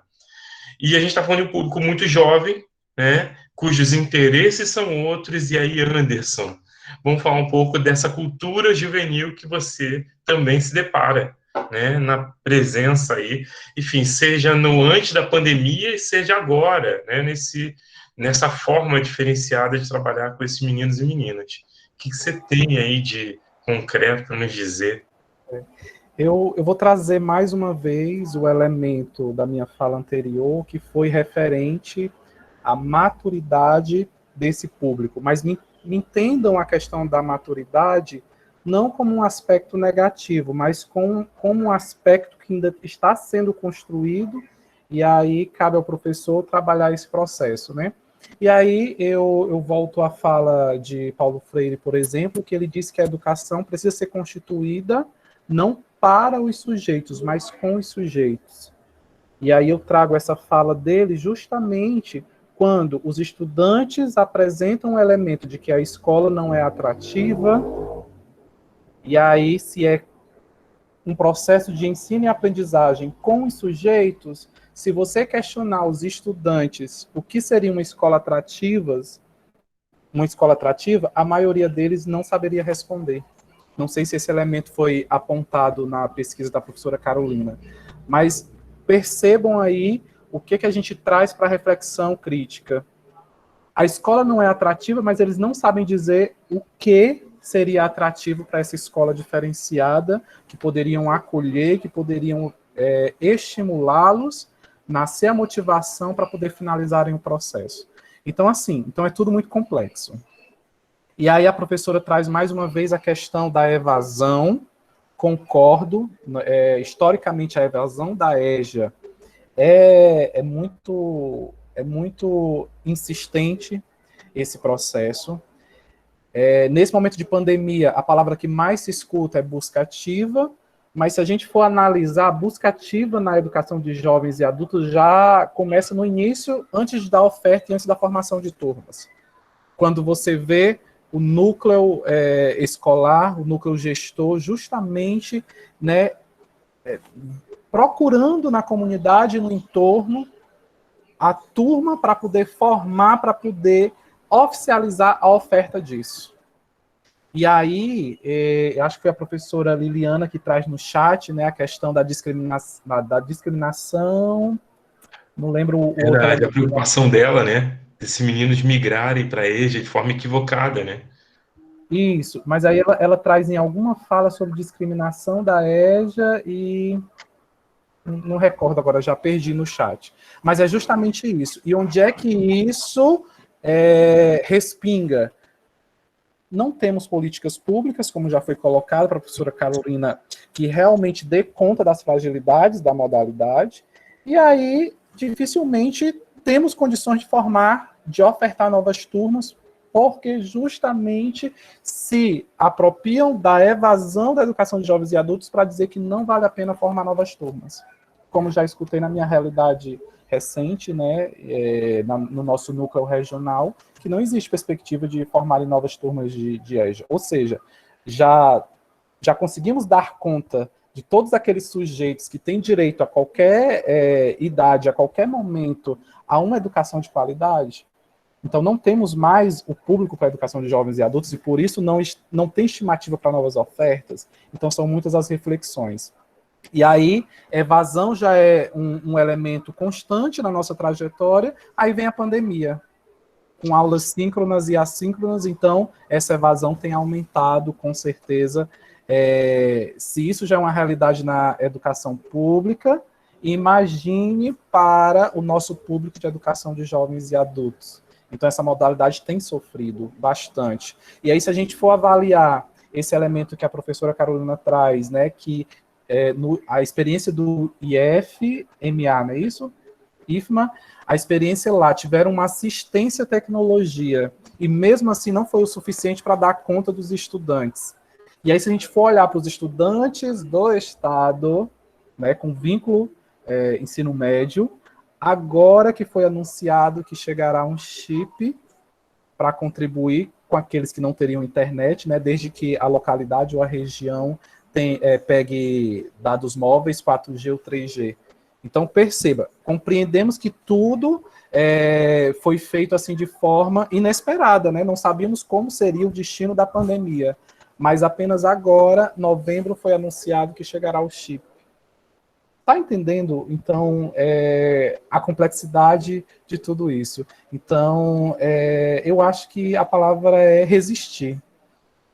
E para além de resistir, é realmente fazer com que nossos estudantes possam se estimular com esse futuro que os fez retornar para a escola em busca da conclusão da sua escolarização. E aí, quando eu penso nas minhas práticas, eu vou tentar trazer justamente experiências exitosas de sujeitos egressos da EJA e que hoje conseguiram entrar no ensino superior, por exemplo. Porque se esses estudantes eles retornam para a escola para dar conta do mercado de trabalho, então o meu questionamento para eles vai ser: e por que não além do mercado de trabalho? E por que não pensar numa perspectiva de ensino superior para qualificar o seu campo de atuação no mercado de trabalho e a sua perspectiva de vida? Então, eu acho que é muito nesse sentido.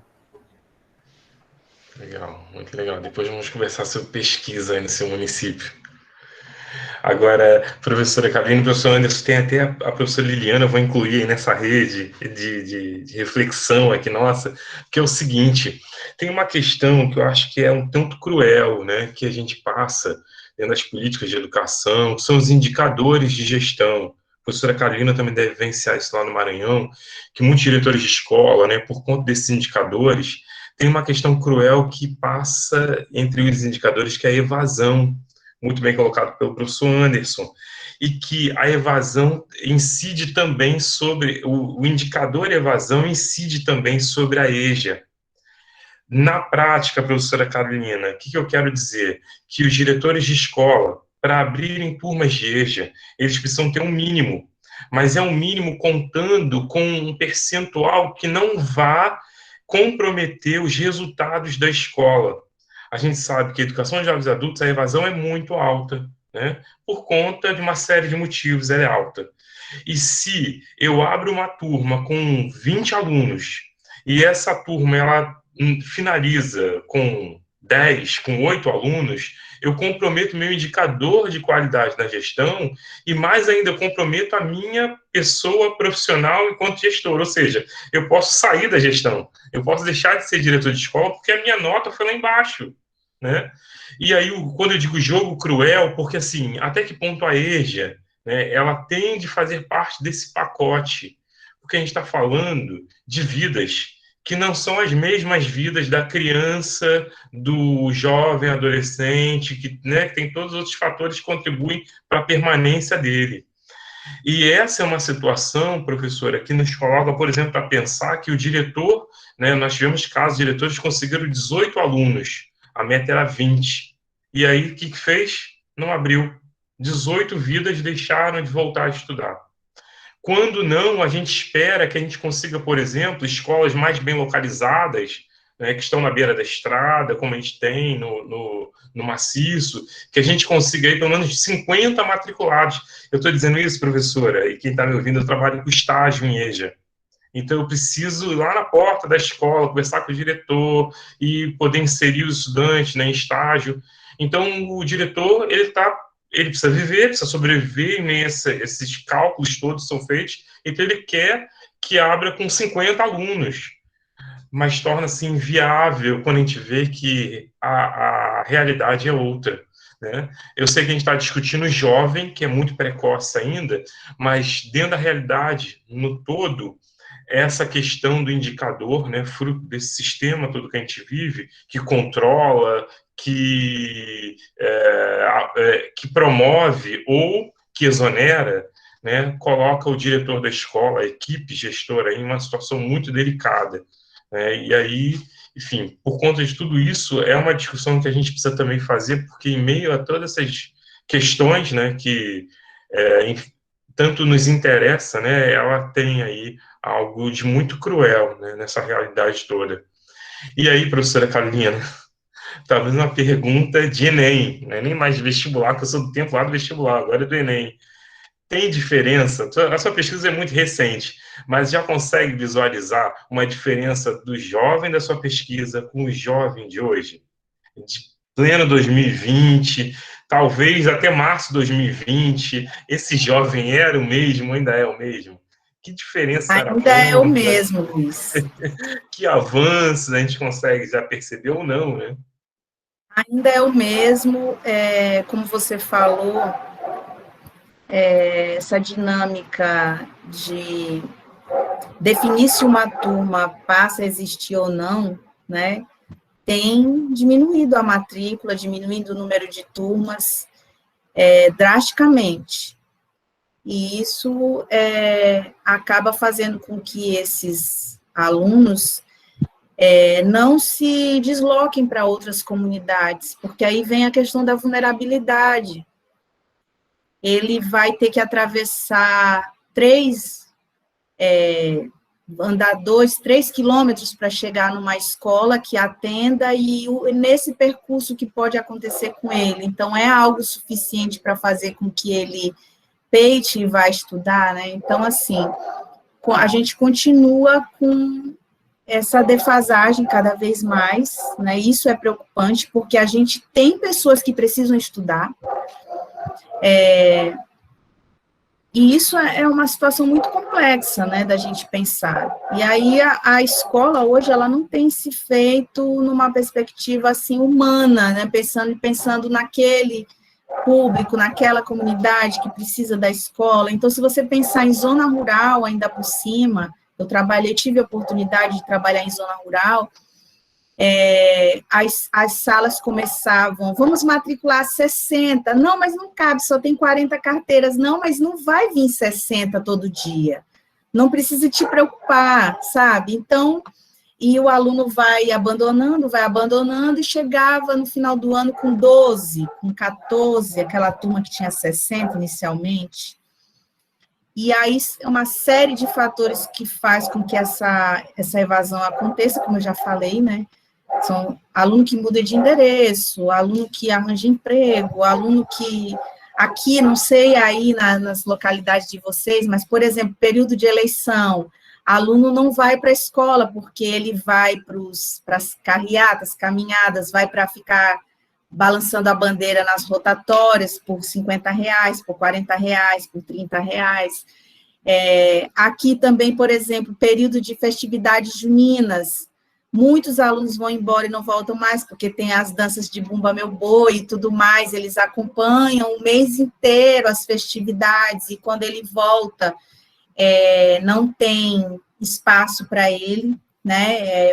Você saiu para brincar e não tem mais direito a continuar a estudar, e aí esquece que aquele ali é um elemento que constitui ele enquanto pessoa, faz parte da cultura dele, precisa ser respeitado dentro da comunidade, ele não pode simplesmente dizer que ele não vai dançar porque ele vai para a aula.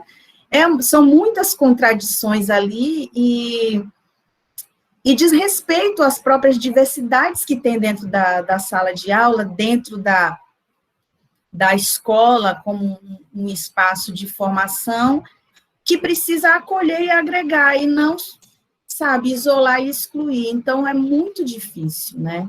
É muito complexo.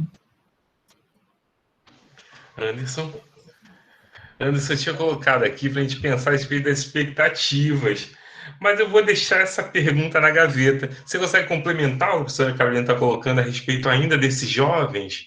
Quer dizer, o que você percebe aí nesse conjunto todo, né, de mudanças, seja pela tecnologia, seja pelas próprias culturas que a gente tem dito aqui? O que você percebe ainda de diferença desse jovem, desse passado muito breve, né, para esse jovem que você tem hoje? Podíamos pensar nesse jovem quando você ingressa no magistério, né, para esse jovem de agora.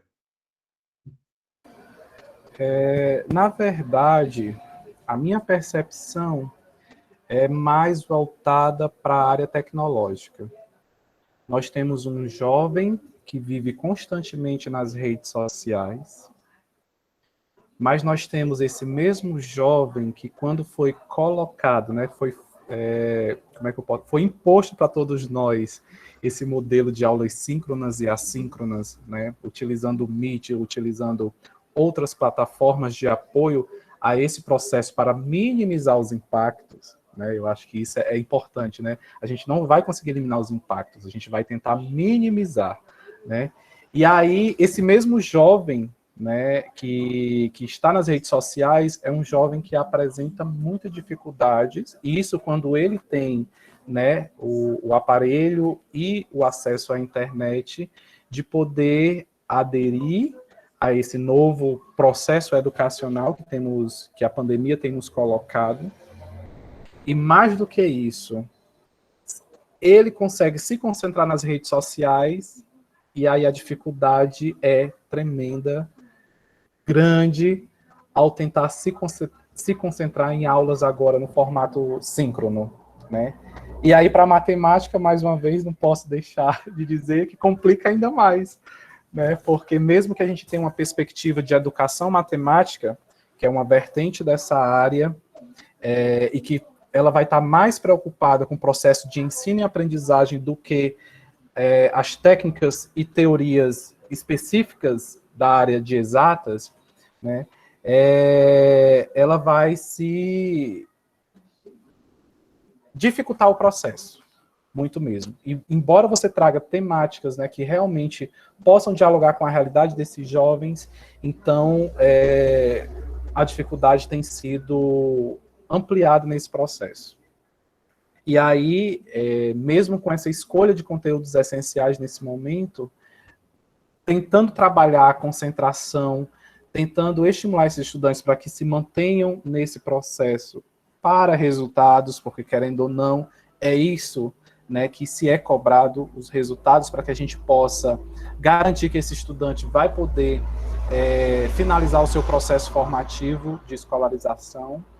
E aí é nesse momento que, mesmo com essas seleções, a gente se vê tentando potencializar a sua aula, trazendo outros elementos de forma mais dinâmica nos slides, que, querendo ou não, é o que a gente tem para esse momento, justamente nesse intuito de trazer a atenção para o estudante, para ele conseguir os elementos essenciais e necessários para essa finalização.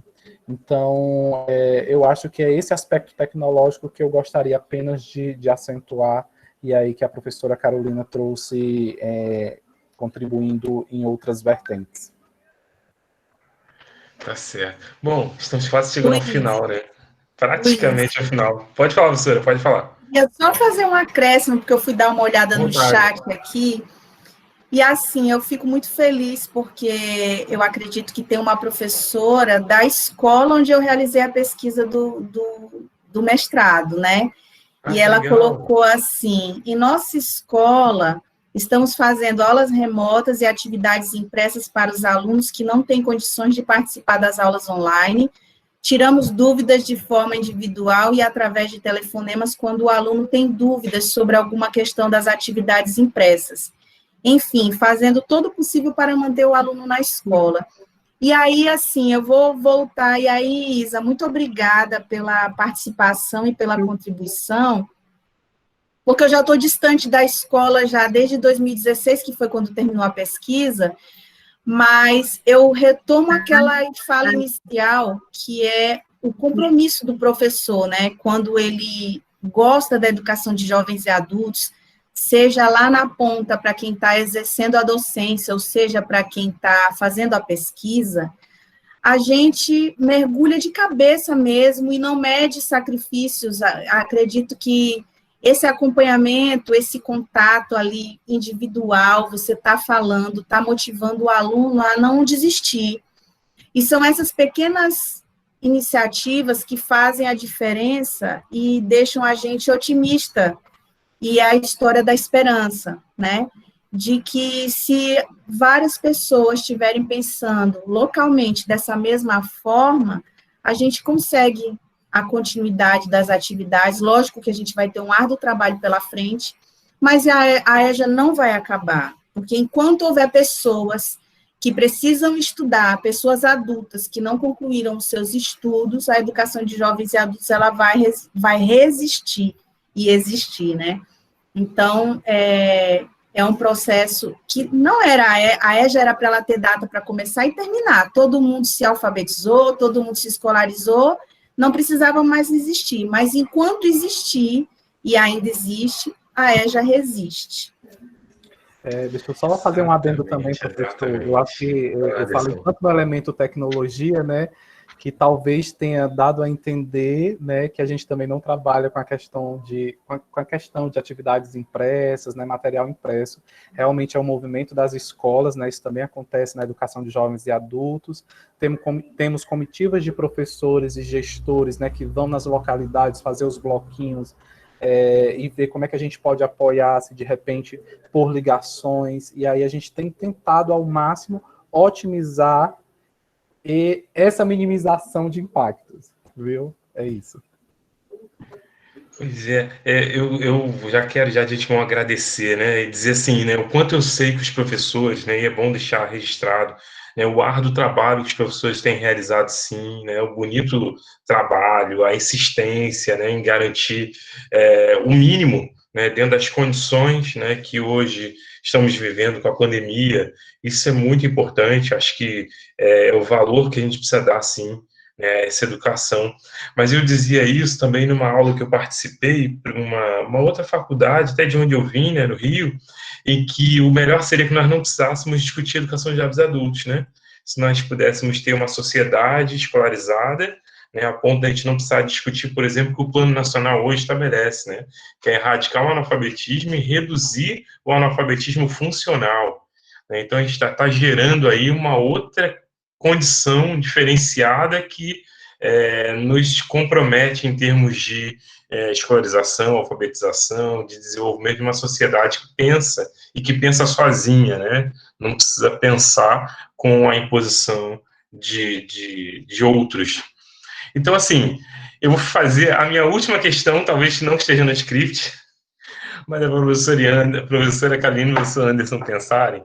Eu estou adorando que os comentários, acabei me perdendo um pouquinho nos comentários, mas depois que a professora Kalina retomou aqui um comentário da professora que ela fez a pesquisa, eu vi que tem comentários muito interessantes, então muito obrigado.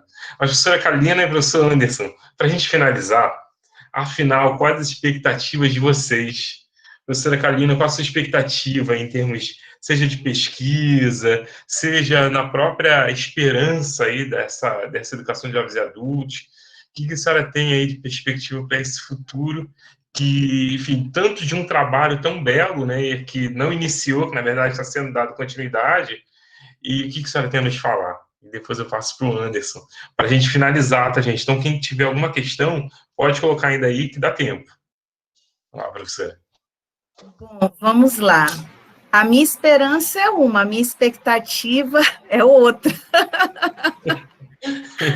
Então, assim, a minha esperança é que a gente possa ter gestores realmente comprometidos para que a educação de jovens e adultos não seja tão fragmentada em suas políticas, né?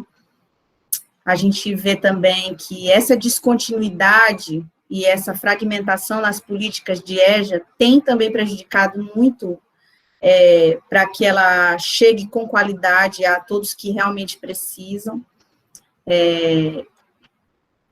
A minha esperança é essa, é que a gente tenha gestores comprometidos com isso, que invistam em formação continuada, porque a gente, na minha trajetória na EJA, eu consegui perceber que foi só discutindo com os meus pares, nos espaços de formação, que a gente foi encontrando saídas, foi socializando experiências exitosas, que pudemos levar para as nossas escolas e fazer uma diferença, né, naqueles espaços onde a gente trabalha. Então, a minha esperança é que isso seja possível como algo tranquilo, independente se entrou o político A, B, C, D ou E, quem quer que entre vai dar continuidade às políticas públicas de EJA, né? Essa é a minha esperança. Não sei se muito utópica, mas é uma, né? Falamos de esperança, então era isso que eu gostaria que fosse concretizado, porque é possível, né? Não é nada que um gestor não possa fazer, né? Dentro daqueles recursos que ele recebe de Fundeb e de tudo mais, ele teria como destinar uma parte para isso. E não priorizar somente ensino médio, ou creche, ou educação infantil, né? Mas priorizar todas as modalidades e níveis de ensino como um todo. Eu falava isso esses dias, só desculpa eu tomar a palavra rápida, é o seguinte, só para abrir um parênteses, eu falava isso esses dias, inclusive nessas eleições municipais, que a gente também cobre, né, a educação de jovens e adultos voltado para os anos iniciais desse fundamental, né, a alfabetização em anos iniciais, que a gente tem visto cada vez mais a extinção desse segmento, né? Quer dizer, quando a gente pensa nos SEJAs, por exemplo, a expansão dos SEJAs, né? O crescimento dos SEJAs, ótimo, mas os SEJAs começam a partir do 6º ano. Né? Liliana, que está aí, também pode me corrigir, a gente está falando do 6º ano. Mas o que fica para trás, esses que são, de fato, os analfabetos absolutos, esses que pararam aí, né, nessa escolaridade ainda bem dos anos iniciais, esses talvez nem encontrem escolas, e essas escolas passam pelos municípios. Então, é que a gente pense aí nesse movimento até de mudança agora, né, das prefeituras, que a gente cobre, né, essa educação de jovens adultos para esse público, né, já que o Estado tem a sua responsabilidade, o município também. Desculpa, professora, interromper. Vai lá, continua. E aí, assim, as perspectivas, como eu já falei, né, um pouco, né, nós não temos muitas perspectivas para a educação de jovens e adultos quando a gente fala de políticas, né? Nós temos uma gestão marcada pelo desmonte da educação de jovens e adultos, da instância federal para cá, né? E isso, tudo que a gente conseguiu avançar em uma década e meia, a gente está andando para trás agora, né? Então, não existem perspectivas de formação aliada à formação profissional, formação básica aliada à formação profissional, que seria uma das estratégias para garantir a permanência desses alunos. Se ele sabe que ele vai concluir o ensino fundamental e dali ele já vai ter uma profissão, né? Ele vai ser trabalhado as questões de empreendedorismo ou de empregabilidade que seja, já é uma motivação a mais para esses alunos permanecerem. Então, nós não temos nada traçado nesse sentido. E aqui em São Luís, no caso, que é a minha cidade, né, a gente ainda não sabe como vai ficar, porque a EJA também não tem ainda articulação com a educação profissional na instância municipal. Houve uma tentativa durante um bom tempo, né, e até algumas iniciativas que deram certo, mas depois foi minguando, então, assim, as perspectivas são novas com relação ao futuro gestor que vai assumir, porque a gente vem de uma gestão de 8 anos com o mesmo prefeito, e agora que a gente vai mudar e vai saber como é que vai ficar. Se vai haver continuidade do estado zero, do estado mínimo, né, de oferta e de investimentos, ou se a gente vai ter uma ressignificação disso para algo melhor. Então, assim, as perspectivas não são muito boas, mas a nossa esperança e a nossa motivação para fazer as coisas acontecerem, elas são ótimas, e aí, de repente, a gente consiga aí um equilíbrio entre as duas coisas, e fazer a EJA renascer depois dessa pandemia, e ter a continuidade e o tratamento digno que ela merece. Legal, professora. Professor Anderson, a professora Liliana colocou aqui uma parceria com o Ministério Público, é sempre muito eficaz, né, na garantia de direitos. Verdade. Pode ser, né, professora, que nesse processo agora que a gente está falando de mudança, né, da própria gestão municipal, a gente consiga aí, né, talvez, provocar o Ministério Público para que abra os olhos, né, para esse direito. Né? Tá, obrigado. Professor Anderson, então, vamos lá? Na minha visão, né, e aí elenco como expectativa, né, que assim como os estudantes relatam da importância da escola e dos momentos presenciais, a minha expectativa é que os profissionais que fazem a educação possam trazer justamente reflexões críticas que esse movimento de pandemia e de reinvenção de escola e educação nos trouxe nos dias atuais. Então, eu acho que, como já foi apontado em algumas falas aqui, que às vezes características tradicionais, principalmente de professores das exatas, e aí, logicamente, vou trazer para os que atuam na educação de jovens e adultos, né, possam ser sensibilizados e possa nascer a importância de rever as suas metodologias e rever, conhecer um pouco mais das características do seu público-alvo. Eu acho que essa é a minha principal expectativa, porque a pandemia trouxe realmente elementos, vamos dizer assim, negativos, mas a gente precisa refletir sobre esses conflitos que a pandemia traz e nos impulsionam para esse mundo tecnológico, né, e de alcance do nosso público-alvo. Então, a minha expectativa maior é essa. Esperança, eu acho que a esperança realmente vem no sentido de poder dar visibilidade à modalidade de educação de jovens e adultos, assistência, principalmente no sentido de recursos. Nós sabemos que muitas vezes os recursos destinados é alguma coisinha que sobra, né, de outras modalidades ou do convencional, e aí que vai se direcionando para a EJA sem ter algo específico que seja de investimento na EJA, e que a gente possa perceber da importância dela como qualquer outro segmento da educação, e principalmente dos sujeitos que têm o seu direito, que precisam ter direitos garantidos à educação a qualquer momento de vida. E eu acho que a minha esperança realmente vai nesse sentido. Legal. É fazer jus, né, o que a gente está falando do parecer 11, né, 2000, das diretrizes, né, é direito a ter direito a uma escola, né, e direito a ter direito a uma escola de qualidade, uma escola em condições, uma escola com infraestrutura, né, com recursos que deem conta da formação humana dessas pessoas, né, não é só meramente garantir conteúdo, sala de aula, lousa, professor, né, a gente está falando de formação humana, que é o que a gente pôde trocar aqui, desde 17 horas, olha o tempo passando e a gente nem... Então, assim, com isso, a gente encerra a live de hoje. Com muita tristeza, porque o assunto está sendo muito bom e muito bem tratado. Então, eu quero agradecer demais a professora Carolina Coimbra de Carvalho, pela sua contribuição, né, pelo achado, né, foi um achado da sua pesquisa, do seu trabalho, da sua contribuição. Professor Assis Anderson Ribeiro da Silva, outro achado também, né, que tem aí dado suas contribuições, tem trocado bastante aí conosco, com a Unilab, né, e comigo em particular aí, nas lives que eu participei, tenho participado.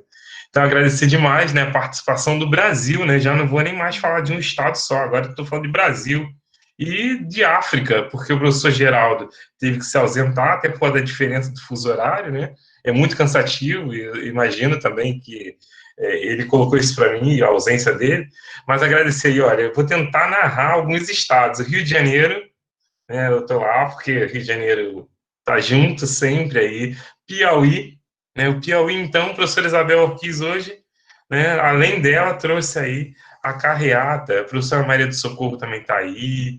Então, assim, Bahia, Irará, olha só, que eu fiz uma live com uma professora que Irará acabou sendo aí o município que está participando sempre agora, né? Então, muito obrigado. O que mais? Eu acho que falei Piauí, falei Maranhão, né? A professora Carolina, que tem seus colegas. Então, tem vários estados aqui que têm participado. Talvez eu deve ter esquecido um ou outro, né? Tem Pará também? Colocado no chat. Eita, fia, olha aí. Tá indo longe. Então, olha, tem Maranhão, Piauí, Rio, tem Bahia. Então tá. E claro, Ceará, meu Deus do céu, né? Como é que eu não vou falar do Ceará? Oi? Nosso Ceará, professor. Claro, hoje eu vou esquecer do Ceará, eu vou apanhar aqui. Ou melhor, vou ser deportado para o Rio de Janeiro. Então, meu muito obrigado.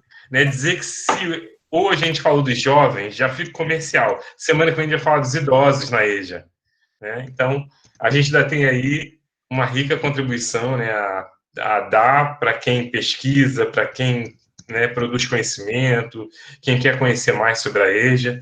Então, muito obrigado, tá certo? Obrigado, Carolina, pelo aceite, obrigado, Anderson, pelo aceite, e todos vocês. Então, Luiz, até a próxima, né? E a gente... Luiz, só eu antes passo a de... palavra para vocês e a gente se despede. Vai lá, professora. Tá. Então, gente, quero agradecer o convite mais uma vez. Quero agradecer a participação dos meus companheiros do IFMA, que estão aí presentes na live, aos coordenadores e professores da rede municipal que estão presentes aí, que deram grandes contribuições, a Isa, a Marrucha, a professora Ara Borges, que só agora que ela entrou, e que é uma grande amiga, tô vendo. É uma grande amiga, querida, ela é a superintendente da EJA na rede municipal de educação, tá? Foi uma pessoa que me ajudou muito na minha pesquisa, foi uma das pessoas que primeiro conversou comigo sobre juvenilização, e aí foi minha parceira de trabalho aí durante muitos anos, e aí fico feliz, ela confundiu o horário, e aí ela entrou agora, e já no finzinho, mas depois dá para assistir, que está tudo gravado, minha amiga. Tá gravado. Giovânia, que é uma querida também amiga, os professores, meus parceiros, que sem eles não teria nada disso, não teria esse estudo, não teria essa intencionalidade, né? Eu sou o que sou também por esses educadores, tudo que esses educadores agregaram em mim, né? Então, fico muito feliz de participar aí dessa corrente, tá bom? Espero ter contribuído de alguma forma para que a gente possa continuar discutindo a educação de jovens e adultos, estimulando outros estudantes aí de pedagogia a continuar fazendo pesquisas em EJA, né, para a gente poder se fortalecer ainda mais nessa intenção de fazer a diferença, tanto na prática quanto na pesquisa também, que surge dessa prática, tá bom? Muito obrigada, Anderson, pelas suas contribuições e por ter despertado de novo em mim esse desejo de pesquisar um pouco sobre a matemática na EJA, viu? Estava lá adormecido, mas eu vou voltar a reavivar isso. Vamos conversar, tá bom? Gente, muito obrigada mesmo, viu? Um grande abraço e até breve. Vai lá, Anderson. Gente, eu tenho que agradecer. Liliane, eu acho que eu já agradeci, né? Tchau, e Liliane, eu vou te pegar no laço aqui, no bom sentido, para você estar conosco na última live, hein? Já vou falar parabéns na última live. Ei, Anderson, não esqueça, eu estou precisando fazer um trabalho com você. Pode deixar. Você e a colega lá. Professora Carolina. A Ilana, tá bom. Nós estamos reformulando a matriz curricular da EJA, precisamos da ajuda de vocês. Tá bem, pode deixar. Aqui para Aparecido. Obrigada, Luiz Carlos. Pode deixar. Obrigado. Ótimo participar. Carolina, ótimo encontrar gente que pensa, que sonha junto com a gente, né? Legal, foi uma achada, né? Eu entendo, gente, aqui no Ceará é desse jeitinho, 60 e poucos % são jovens, muito jovens, e aí, assim, a gente tem se preocupado, porque tem sido uma demanda crescente, pelo menos no nível médico, com o qual a gente trabalha, né? Estou temendo o que é que vem no próximo ano, porque sabendo que quem perdeu os vínculos, né, com a escola esse ano vai correr atrás, quer, né, ganhar, tirar o prejuízo aí da história. Não temos livro didático, é uma realidade do Brasil, o PNLD nos deixou fora do livro, né? Compramos um pouco de livros só com recursos próprios, né? Viu, Anderson? Não sei como é que está lá a tua turma. Estamos comprando um pouquinho, está chegando agora um pouco de livro, né? Assim. E aí, o que tem, né, disponível é um grande desafio, gente. Endosso a preocupação de vocês, a demanda por formação, né? Mas sugiro que vocês deem uma olhadinha lá no SED, né? No Centro de Educação à Distância, que oferece alguns cursos, pelo menos na área de linguagens e de matemática, já está disponibilizando, não específico para a EJA, mas vai retroalimentando, e a gente está tentando alimentar, né, e atender a essa demanda em termos de formação, já que só conseguimos fazer permanentemente a formação dos professores da qualificação. Porque aqui, Carolina, nós temos, desde 2016, EJA articulado com qualificação profissional, atendendo a meta 10 do Plano Nacional e do Plano Estadual de Educação. Que a EJA qualifica. Ativo em mais de 100 escolas, né, que a gente já vem trabalhando, tentando qualificar um pouco mais e diversificar essa oferta da educação de jovens e adultos. Calei-me, Luiz. Obrigado. Calei nada, senão vai falar muito. Anderson, a notícia, viu? Manda um oi aí para mim. Tá bom, pode deixar. Obrigado, professora Liliana. Realmente eu tenho acompanhado o SED e a AvaSED, né, mais especificamente para linguagens e códigos e matemática. Inclusive, eu teria críticas a esse formato que eles colocam para a gente de cursos formativos, mas aí isso é debate para um outro momento. Nós vamos conversar nos bastidores, viu? E aí, conversemos, que a gente tem condição de estruturar algo aí pela frente, viu? Sim. Dizer a gratidão pelo convite, professor Luiz Carlos, é um companheiro de longas datas que a Unilab aí tem me apresentado, que tem ficado muito feliz de construir juntos, socializar e compartilhar esse momento com Carolina, com a professora Carolina também, e deixar, né, ficou estranho, de acender assim uns piscas, né, com relação à matemática, a gente poder mostrar que a matemática também pode ser bonita como as outras áreas do saber. Isso me deixa muito feliz, né, e precisamos investir nessa roupagem, nessa nova perspectiva de matemática. Agradecer publicamente, antes do encerramento, as professoras da nossa turma de EJA, lá da escola Almi Pinto de Aracoiaba, que tiveram presente no primeiro momento, legal, que foi a professora Wilcilana e a professora Ilana. Gratidão por esse companheirismo, e também as colegas do mestrado que estiveram presentes aqui, do meu mestrado. Olha aí, eu nem falei delas. Legal. Que é a professora Michela, de Fortaleza, que trabalha em Caucaia, e a professora Lourdes, que é de Picos, e está fazendo mestrado Picos, no Piauí, e fazendo mestrado aí com a gente aqui em Redenção, no Ceará, né, já que é um mestrado profissional, tem as datas que ela vem aí para as aulas e temos construído juntos nessa primeira turma do nosso mestrado, tá bom? Então, a todos os presentes, minha gratidão. Qualquer coisa ou qualquer dúvida, estamos aí para poder somar e contribuir para além desse momento de live. E é isso, eu acho que a gente precisa resistir, discutir e potencializar tudo aquilo que acreditamos e sonhamos. Tá certo, então um grande abraço a todos e todas. Eu deixei ele no Instagram, né, que faz sempre comercial das lives. Enfim, que a gente se encontre, que a gente consiga passar por esse momento. Acho que vale a pena dizer isso, né? Estamos vivendo ainda um momento, né, de muita tensão, de muita tristeza, né, mas que a gente consiga passar o mais rápido possível, né? A cada dia cresce a nossa esperança de vacina, né? Podemos passarmos assim de modo mais acelerado do que já estamos vivendo. Então, a todos e todas, muita saúde, né, e muita força, né, para a gente poder finalizar o ano, né, de uma forma um tanto melhor, né, do que nós já estamos vivendo aí. Então, professora Áurea, que chegou agora, muito prazer, obrigado aí, tá, por ter participado, professora Liliana, enfim, todos vocês, tá bom? Obrigado demais. Oi, gente, desculpa, eu confundi o horário, estava tão ansiosa para participar e achei que fosse às 19 horas, ainda estou lá botando mensagens no fórum, no grupo do Fórum da EJA, vamos lá, faltam só alguns minutos. A minha filha também entrando e tudo.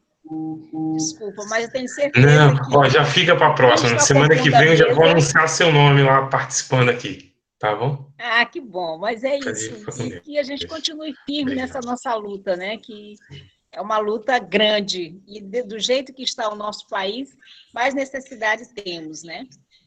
De estarmos unidos e buscarmos formas, que o que nos resta nesse momento é buscar alternativas, né, para nos inserirmos nesse contexto que aí está. Verdade, professora, continuar resistindo, né? Parabéns. Então tá, eu que agradeço, professora. Obrigado demais pelas contribuições. Tchau, gente, tudo de bom. Então, até a próxima. Isabel Orquiz, obrigado, socorro. Deixa eu tirar agora a gravação. Que agradeço, Luiz. Boa noite a todos.